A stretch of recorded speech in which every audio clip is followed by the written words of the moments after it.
When I was really young, there was this book in my school library that I was just obsessed with. It was this picture book of classic horror movie monsters, and whenever I felt like ditching recess, I'd go into the stacks. I actually hid the book so no one could find it and bring it home, and I'd bury my head into images of Freddy Krueger and The Thing and Michael Myers, and it was my first real introduction into the world of horror.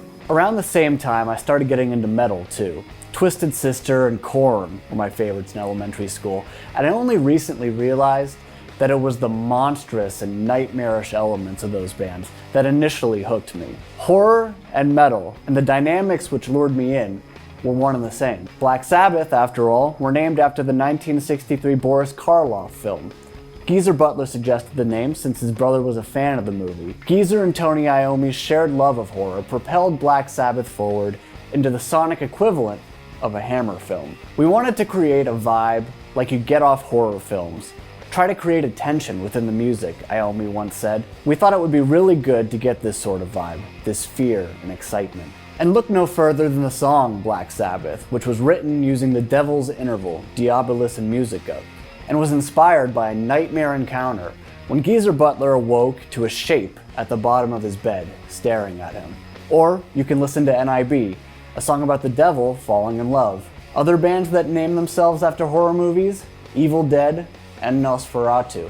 The development of metal and horror sometimes follow a similar timeline, which makes sense since both art forms tend to thrive when they're able to push the limits of extremity. The psychedelic period of the 70s, which influenced rock and metal, seemed to infect the horror genre too, with filmmakers focusing heavily on the subconscious of the audience, filling them with existential dread and panic, a more cerebral approach compared to the classic monster and atomic age movies of the 50s and 60s.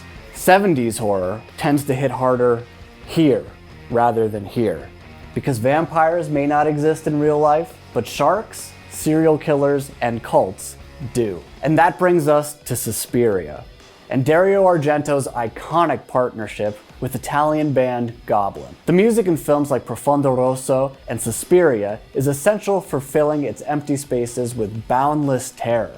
And if you think John Carpenter wrote the best horror film scores ever, just know that according to Goblin mastermind Claudio Simonetti, Carpenter admitted to stealing Goblin's style to score his films. Understanding the psychology behind horror is an essential asset for metal's biggest bands. Of course, Alice Cooper is the original master, but the most terrifying music video in metal history goes to... Crest of a name, Jethro Tull.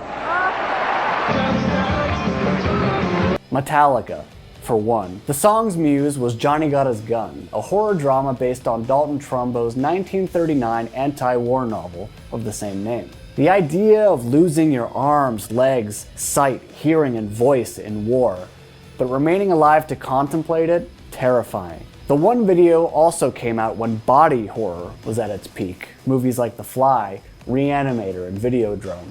And at the same time, the gore and slasher genres were ruling the decade.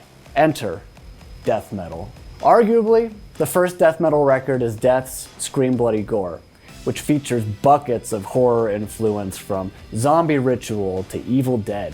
As for slashers, bands like Cannibal Corpse and Suffocation embodied the genre, taking the brutality of the silver screen and transporting it into the theater of the mind. If Alice Cooper is the Vincent Price of metal, then Chris Barnes is Jason. And Oderus Urungus? He's the Toxic Avenger. We can't talk about horror and metal without carving a big chunk of time for Rob Zombie. A scholar of horror history, he named White Zombie after the pivotal Bela Lugosi film, which in 1932 was the first feature-length zombie film. White Zombie formed at the height of zombie fever, 1985, when George A. Romero was a god amongst men, redefining the genre yet again with Day of the Dead. But strangely enough, it was when zombies became unfashionable in the 90s when White Zombie really broke out, helping defend an era when every great music video was creepy. Soundgarden's Black Hole Sun, Closer by 9 Inch Nails, Marilyn Manson's The Beautiful People are all prime examples. Videos to piss your pants to. But White Zombie and later Rob Zombie with his solo career were married to horror a little more directly, with each song and music video feeling like a personal love letter to the golden age. Living Dead Girl? The Cabin of Dr. Caligari. Dragula? The Munsters, dude. And when Rob started making his own feature films, House of a Thousand Corpses had the Texas Chainsaw Massacre and The Hills Have Eyes all over it. The 90s gave us Slipknot, Tool, Cradle of Filth, Rammstein, Typo Negative, all types of creepy and brutal shit, heavily based on visual and sonic horror, and arguably in the most mainstream way since Michael Jackson dropped Thriller. These days, bands like Cattle Decap, Infinite Annihilator, and Behemoth have continued to terrify a new generation of metalheads, and Ghost have kept the classic stuff well within the zeitgeist, paying tribute to Salem's Lot, Nosferatu, King Kong, and Silence of the Lambs.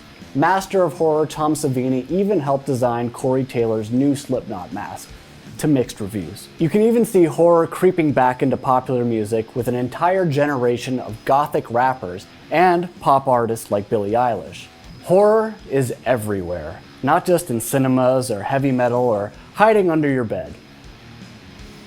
When is the last time I checked under there? Hey babe, can you check under the bed real quick? Yeah, just check real quick. Thank you.